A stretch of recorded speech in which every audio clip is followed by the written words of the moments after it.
রাত জাগছে কলকাতা, স্লোগানে মুখর গোটা শহরতলি। ধর্ষক খুনির বিচারের দাবিতে ঘুমহীন লাখো নারী পুরুষ।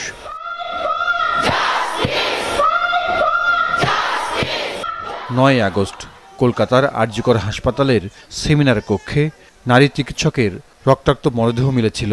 তার ১ মাস পেরিয়ে গেছে, তবু নিশ্চিতভাবে দোষীদের শনাক্ত করা যায়নি। এক সন্দেহভাজনকে গ্রেফতার করা হয় গত মাসে। ঘটনার দিন ওই ব্যক্তি হাসপাতালের সেমিনার কক্ষের দায়িত্বপ্রাপ্ত ছিলেন।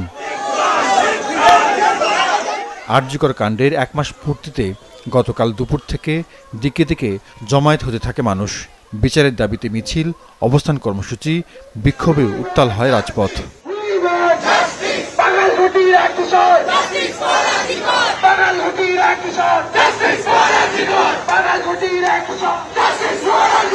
প্রতিবাদী গান, কবিতাও চলে।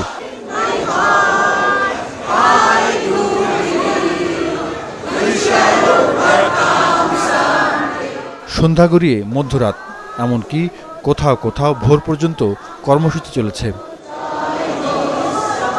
আরজিকরের ঘটনার পর পশ্চিমবঙ্গে জনপ্রিয়তা পায় রাত দখল কর্মসূচি। গত ১৪ আগস্টের চেয়ে গতকাল তা ছিল আরও সুসংগঠিত ও বৈচিত্র্যময়।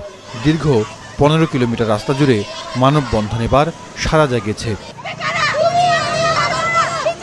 রাজ্য বিজেপি সহ বিরোধী রাজনৈতিক ঝান্ডাধারীরাও ছিলেন।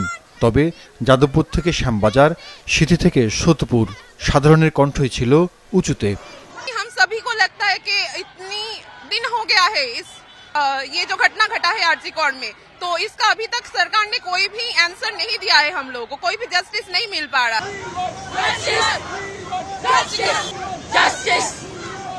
বিচারের দাবি রাজনৈতিক পালাবদলের প্রতিবাদে পরিণত হয় কিনা সেদিকে সতর্ক দৃষ্টি রাখছে ক্ষমতাসীন তৃণমূল। সম্প্রতি সরকারের চেষ্টায় রাজ্য বিধানসভা ধর্ষণ ও যৌন হয়রানির মামলায় মৃত্যুদণ্ডের বিধান রেখে বিল পাশ করেছে। জাহিদুর রহমান, মাছরাঙ্গা নিউজ ডেস্ক।